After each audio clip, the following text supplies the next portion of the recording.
Assalamualaikum warahmatullahi wabarakatuh. Perkenalkan, aku Lutfia Nur Aini dengan NIM 231310037 dari program Studi Akidah Filsafat Islam. Hobi aku itu membaca novel dan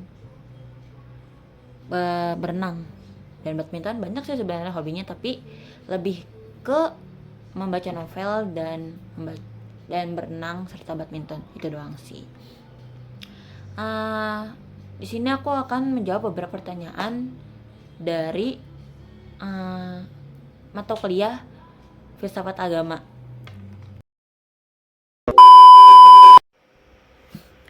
Baik, saya akan menjawab beberapa pertanyaan. Yang pertama itu, masih adakah optimisme terhadap agama ketika agama dianggap sumber bencana dan peperangan? Jadi meskipun agama sering dikaitkan dengan konflik, masih ada alasan untuk optimis terhadap perannya. Agama tetap menjadi sumber moral, makna hidup, dan kedamaian bagi banyak orang. Konflik yang melibatkan agama ini seringkali berasal dari penyalahgunaan, bukan ajarannya sendiri. Selain itu, agama juga berkontribusi dalam pendidikan, kesehatan, dan nilai-nilai sosial seperti kasih sayang dan keadilan.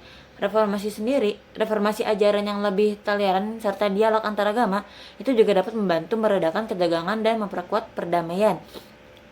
Oleh karena itu, agama tetap memiliki potensi besar dalam membawa kebaikan bagi kehidupan manusia. Pertanyaan yang kedua, apa yang Anda pahami tentang filsafat agama?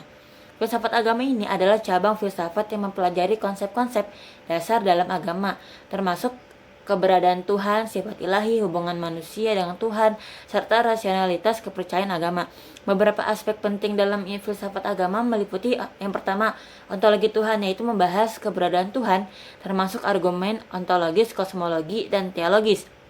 Yang kedua, epistemologi kepercayaan, yaitu menganalisis apakah kepercayaan kepada Tuhan ini dapat dibuktikan secara rasional atau bersifat iman semata. Yang ketiga, masalah kejahatan, yaitu mengkaji bagaimana keberadaan kejahatan di dunia dapat dikaitkan dengan konsep Tuhan yang maha baik dan maha kuasa.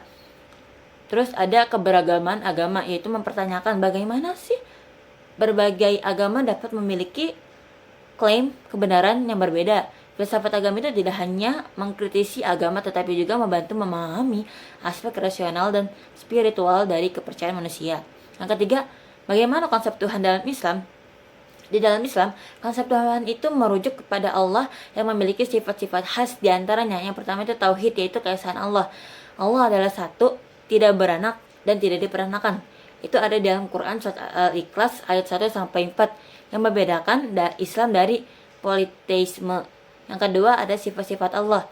Islam mengenal 99 Asmaul Husna yang mencerminkan sifat-sifatnya seperti Ar-Rahman yang Maha Pengasih, Al-Adil, dan Al-Alim yang Maha Mengetahui. Allah sebagai pencipta dan pemelihara, yaitu Allah menciptakan serta mengatur alam semesta dan segala sesuatu bergantung padanya. Quran surat Az-Zumar ayat 2.